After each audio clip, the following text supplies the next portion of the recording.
Holly Murs, glad to be back in Essex. What's happened to the shuffle?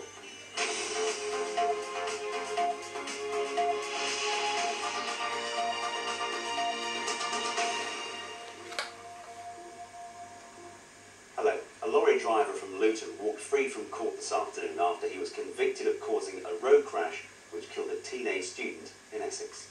The victim was Nicholas Saxton, who was 19 and from South Woodham Ferrers.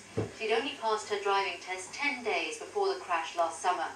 Today at Chelmsford Crown Court, the lorry driver admitted causing death by careless driving and received a suspended prison sentence.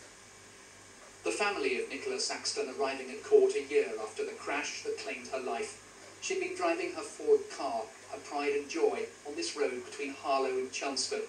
An articulated lorry travelling in the opposite direction overturned on a bend, landing on top of her.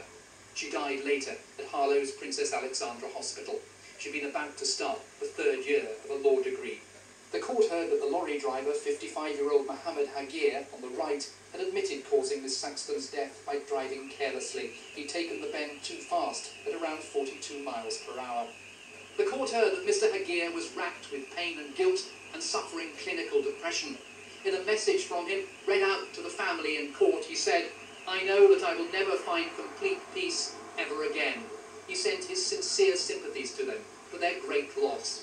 Later the judge said he believed Mr. Hagir when he'd said he wished he could turn the clock back and die instead of Nicola.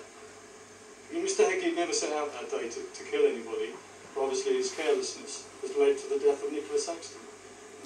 Mr. Hagir, his life's been turned upside down. That doesn't compare at all to the lives of the Saxton family and friends and what's happened to them.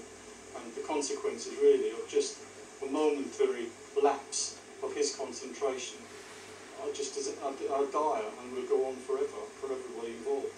She wouldn't go out like a typical teenager. She was at uni trying her best to do something that she wanted to do, and it was just snatched away from her. I'm sad for me because I've lost my sister and my best friend, but I'm sad for her because she's worked so hard for everything and it's just been snatched. She's the first thing on my mind when I wake up in the morning, last thing when I go to sleep.